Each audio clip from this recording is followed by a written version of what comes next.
I'm William Deneen, the producer of the film which you're about to see. May I take just a few moments to tell you a bit about these films on Japan, which we've been working on now for well over 2 years, and which I'm very happy to see completed at last. At the beginning of this project, we faced the problem of how to present the enormously complex Japanese nation in one good teaching film.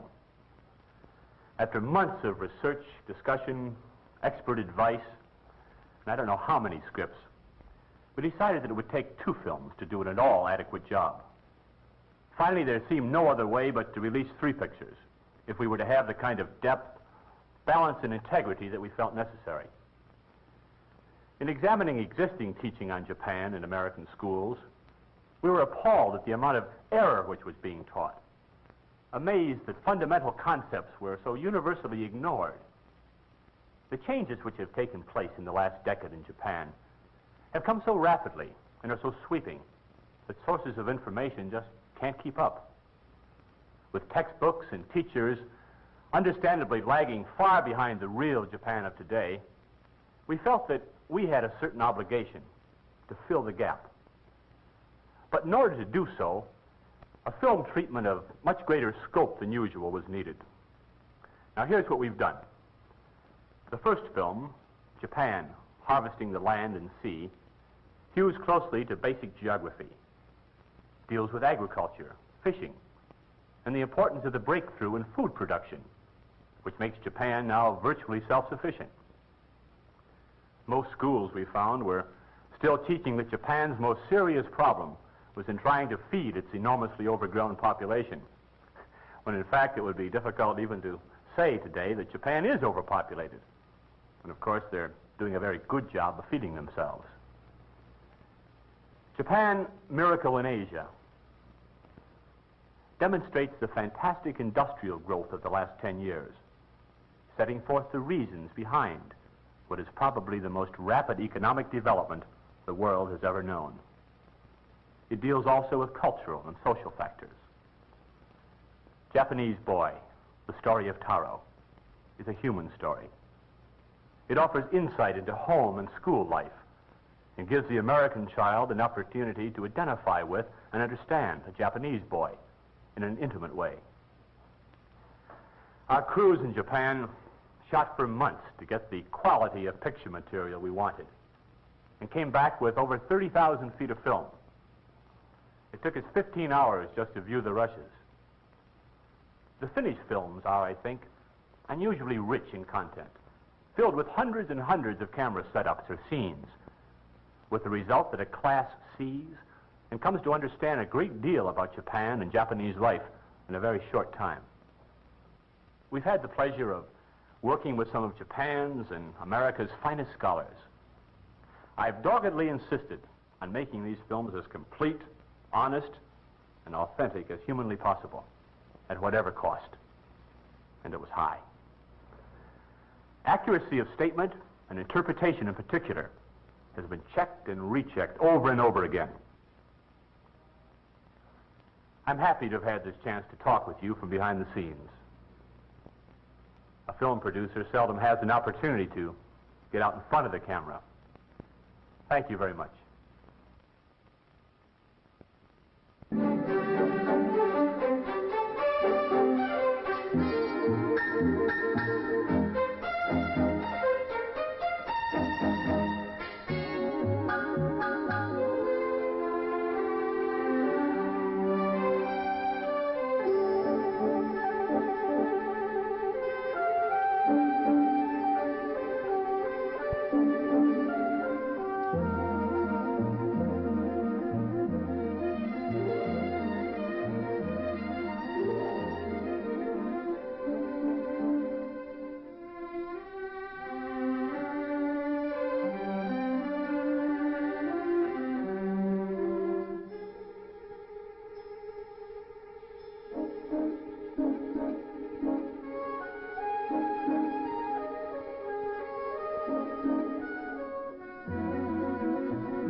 This is Tokyo.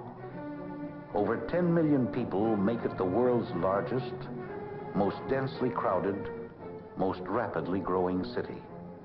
Heart of the economic miracle which has made Japan the only modern nation outside the West. Since 1952, Japan's national income has tripled. Her industrial production and industrial exports are 5 times what they were. No nation has ever before achieved such a phenomenal rate of growth. This is perhaps the most extraordinary success story in all recorded economic history. A story of Japan and a miracle in Asia.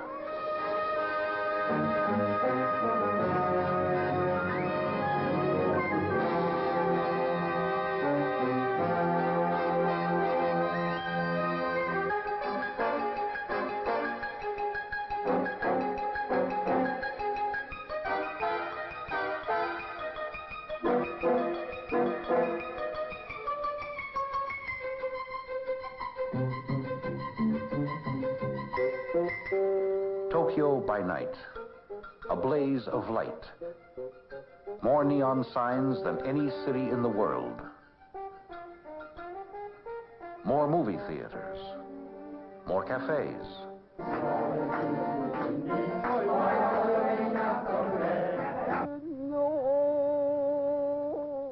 Traditional kabuki theater plays to eager thousands, bent on diversion.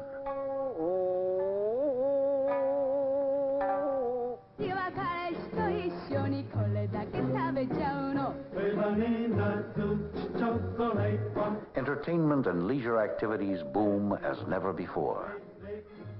Television covers the nation. By night and by day, Tokyo is an appalling jam, choked with people and vehicles. The number of cars and trucks increases by thousands each month, and still there are not nearly enough to satisfy the demand. Major traffic jams of 2 and 3 hours occur daily. Tokyo is a jumble of signs and shops, inadequate streets with no names. Wooden houses packed tightly together with meaningless numbers or none at all. Housing of all kinds in acutely short supply. Department stores, smart shops. Fashions appear on the Ginza in Tokyo the same day they do in Paris or New York. Anything in all the world you may wish to buy is here.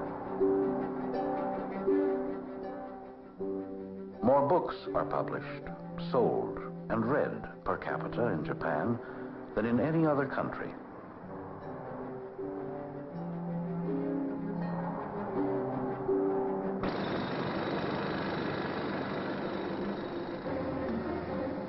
New buildings rise wherever land can be found to build them on.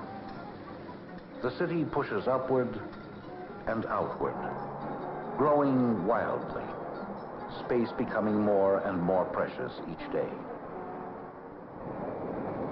On trains which carry 3 times their capacity, commuters travel farther and farther.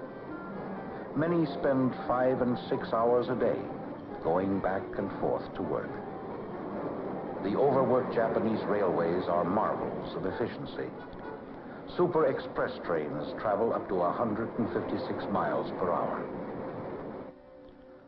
A park, an island of serenity amidst the clamor of the city. Silent stones huddle in memory of crowds departed.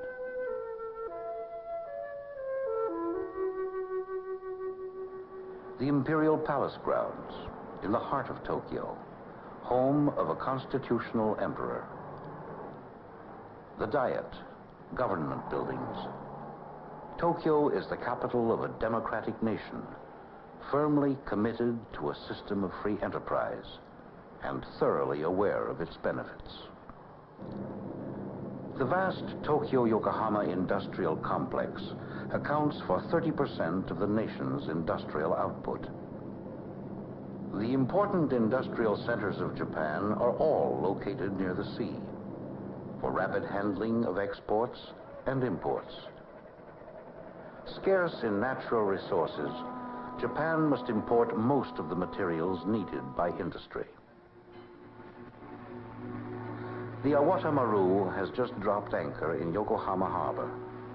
Aboard, a cargo of chemicals from San Francisco.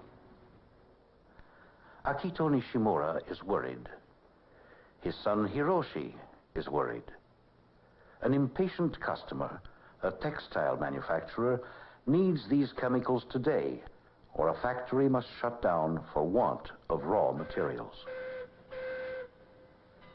Go out to the ship. Arrange to discharge cargo now instead of tomorrow as scheduled. Try to do in a day what would normally take 3.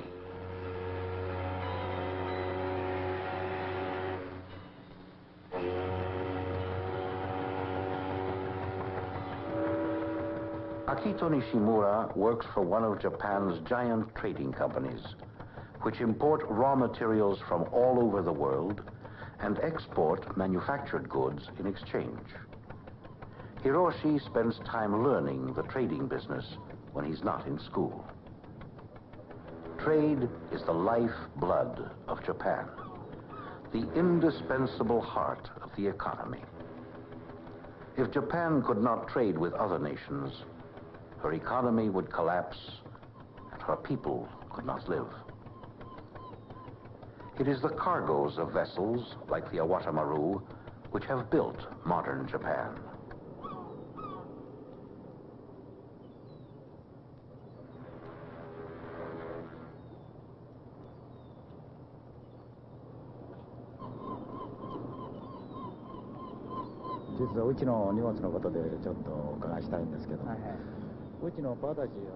Check the manifest. See how much can be unloaded and delivered before nightfall. Problems like those faced by Akito Nishimura are commonplace in a nation almost completely dependent on other countries for the raw materials necessary to feed her industries.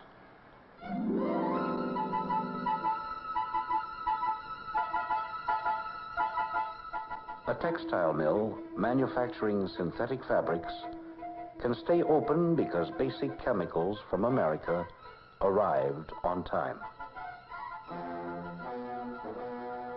Unload the iron ore from India, the scrap from the United States, coal from Australia. Get the materials quickly from ship to mill. Make steel. Steel, the backbone of Japanese industry. Symbol of the radical shift from light to heavy industry since the war. Steel, Japan's #1 export, replacing cotton textiles. Japan is now the world's 4th largest steel producer, despite the fact that she has practically none of the raw materials from which steel is made. Steel for buildings and bridges. Steel for building ships. A freighter delivers iron ore. The ore is conveyed directly to the mill. Sheet steel is rolled in one of the world's most completely automated plants and sent next door to the company shipyard. From iron ore to a steel plate on a ship, only a matter of hours. This is the kind of efficiency which has made Japan the world's #1 shipbuilder. Build a ship, launch it, sell it overseas. Build another ship, import, manufacture, export. Export or die, say the Japanese.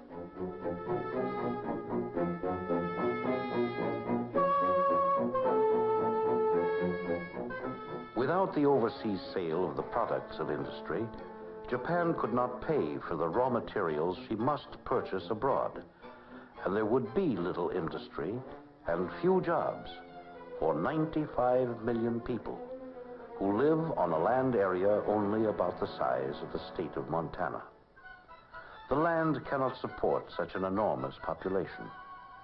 And so most of the people depend upon manufacturing and trade for their livelihood.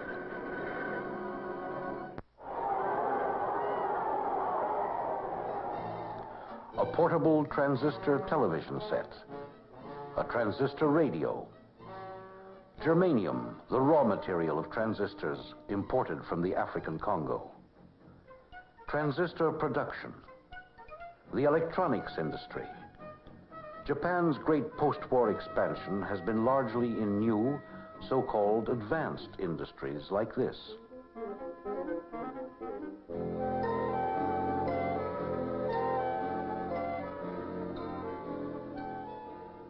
Television sets are mass-produced for both a large domestic and export market. 3 out of 4 Japanese families now own television receivers.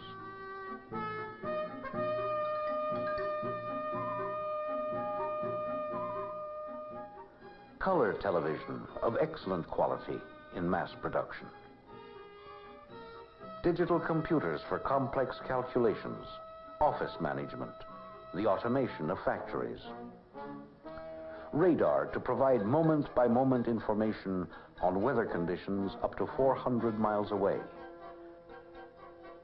Wind tunnel test equipment for aeronautical research.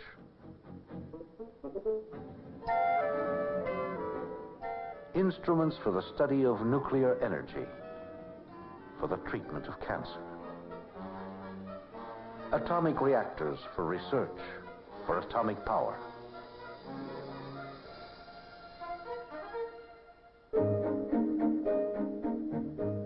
Revolutionary machines for manufacturing light bulbs.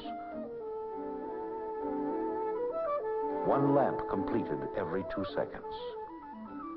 These are only a few examples of the ability of the Japanese to move on to producing more advanced type goods as less developed countries take over their traditional functions and markets. Pre-war Japan depended almost completely on such traditional exports as toys, footwear, and textiles to be able to buy abroad the raw materials she needed. Now, other truly low-wage areas in Asia can outproduce and undersell Japan on world markets in such traditional goods. The textile industry is no longer as important as it once was, with the growth of completely new industries.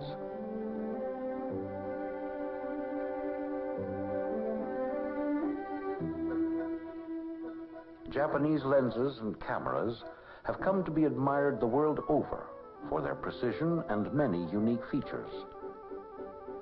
While once Japanese manufacturers followed and copied the products of other nations, they now often lead the way.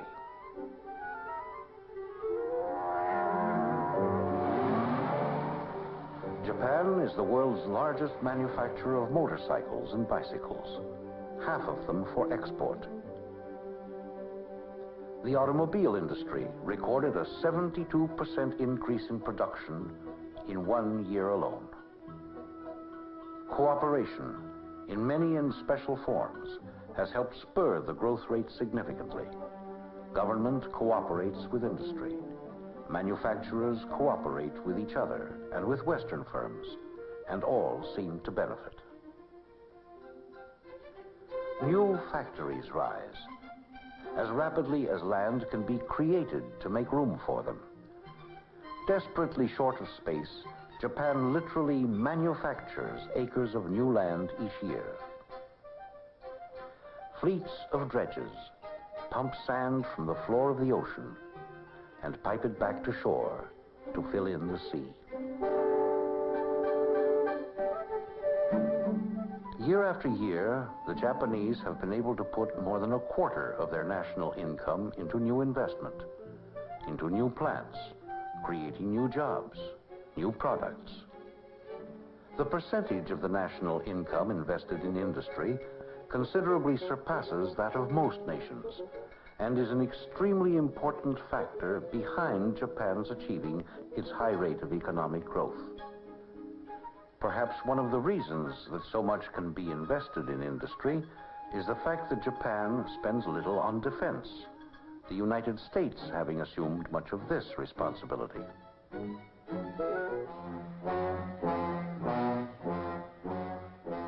The manufacture of giant generators and turbines. Not only have the Japanese learned to produce highly advanced type goods, but equally important, they have proven their ability to sell on fiercely competitive world markets, successfully competing with the most highly developed nations. Heavy industry was completely devastated, in ruins at the end of the war. Now, completely rebuilt. New factories, new equipment, new technology have helped Japan undersell and outproduce other countries which often suffer from antiquated plants and methods. Japanese industry is divided into two sorts of companies. One is large and modernized, one in which the productivity of the labor force has been greatly increased by large capital investment in machinery and advanced techniques. The average worker is relatively well paid, receiving twice the wages of the worker in the more traditional type firm. The Sato bag factory, operated in the Sato home, has little capital investment and in sweatshop fashion relies on cheap wages and long hours to make its products competitive. Great inequality exists in almost half the labor force, as remnants of old ways and an old Japan persist. Yet in spite of low wages, there are luxuries. The Japanese possess more consumer appliances per family than the people of any other country except the United States. Of tremendous importance in their economic growth is the fact that the Japanese have created the first genuine mass consumer market outside the Western world. The 95 million people of Japan now enjoy a national income second only to the United States and the more prosperous nations of Western Europe. The Japanese people themselves are able to buy the products of their industry. Akito Nishimura is typical of the urban white-collar worker. His income is about the same as that of the better-paid laboring man. The old traditions are still much a part of the Nishimura way of life. A bath in the evening and the servility of a gentle wife are rewards for the day's hard work and worries. Mr. Nishimura earns about $2,000 a year, plus numerous fringe benefits. To be presentable outside the house, the Nishimuras are likely to make many sacrifices at home. They will occupy perhaps 2 drafty, sparsely furnished rooms. The budget allows but a cup or so of the cheapest sake or rice wine a day.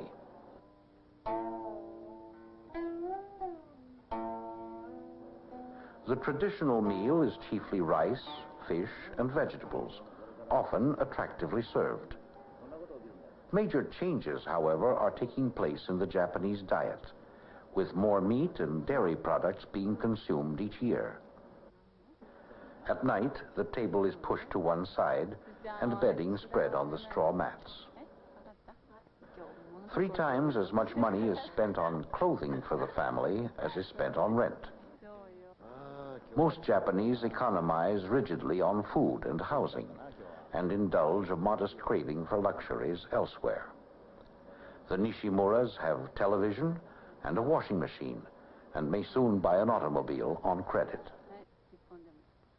Hiroshi attends one of the nation's best universities. Entrance into certain highly regarded universities is extremely difficult. Still, every 3rd or 4th young man of 20 is now in college. Only the United States and Israel have a larger proportion of their young people in higher education. Education is one of the most important single factors responsible for Japan's very rapid development. The nation is nearly 100% literate. A large percentage receive training at the university level. The labor force is highly skilled. Let's tape our lesson tonight, shall we? Education continues. In hundreds of companies, employees meet at noon hour or after work to study languages, mostly English. Today we study lesson 14.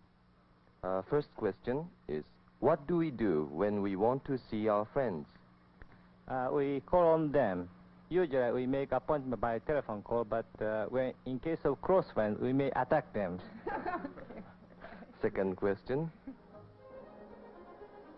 Young people grow in a world vastly different from the one their parents and grandparents knew. With ideas, customs, and methods drawn from the Western world, a new kind of society, a new kind of life has been imposed upon a very old one.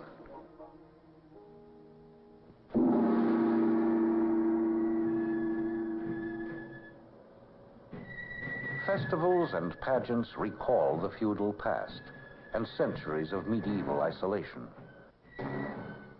For 250 years, Japan deliberately and purposely secluded herself from all the rest of the world, little knowing or caring what men thought or did elsewhere. Few foreigners were allowed to come in, few Japanese permitted to leave.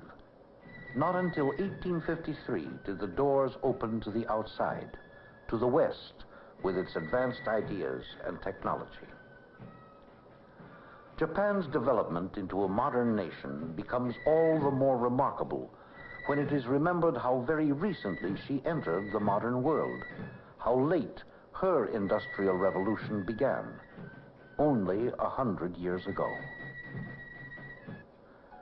The palaces and castles of feudal lords who ruled harshly still stand in Kyoto and Osaka.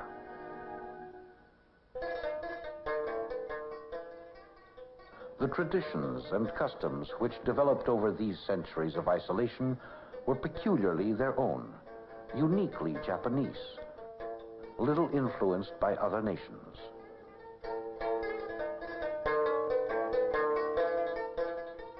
In the dramatic arts, in architecture, which produces such a feeling of harmony and tranquility. In painting, in the various arts and crafts, the Japanese contribution has been so important that the world is the richer for its presence.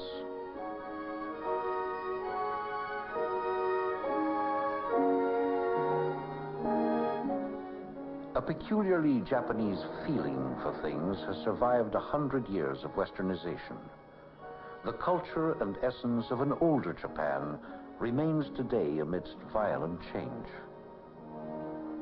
Old institutions go on, and the Japanese spirit, much of which is so admirable, remains timeless and tranquil as the meditations of a monk.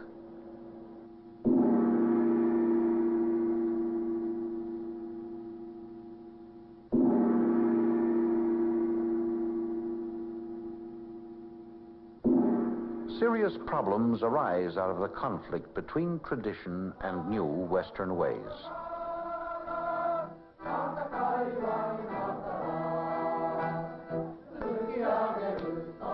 The rising young urban generation has set about turning the old social order upside down. A newfound spirit of independence for the young conflicts often violently with the old, accepted norms of subservience to parents and unquestioning obedience to their wishes. Confusion, restlessness, and serious social problems result as people who work, dress, and think according to Western custom feel sharply at the same time the influence of their own history and culture, which is fundamentally non-European, uniquely Japanese. There is a feeling of being always at odds with oneself. Mrs. Nishimura is expected to be modern and Western, but to be so often means a denial of much that she holds sacred, a denial of much that is best in her own tradition.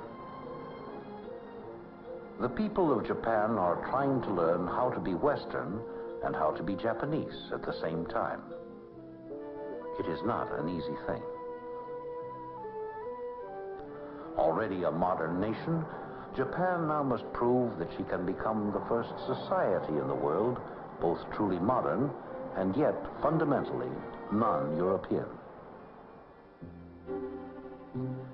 As Asia's prime symbol of industrialization, the Japanese have tested Western methods and values and proven that the policies of a free economy and democratic form of government can generate very fast economic development on non-Western soil. They have achieved a standard of living far beyond that of most of Asia's poverty-stricken millions. Japan, a proud example to Asia and to all the world that freedom, education, and hard work can accomplish miracles.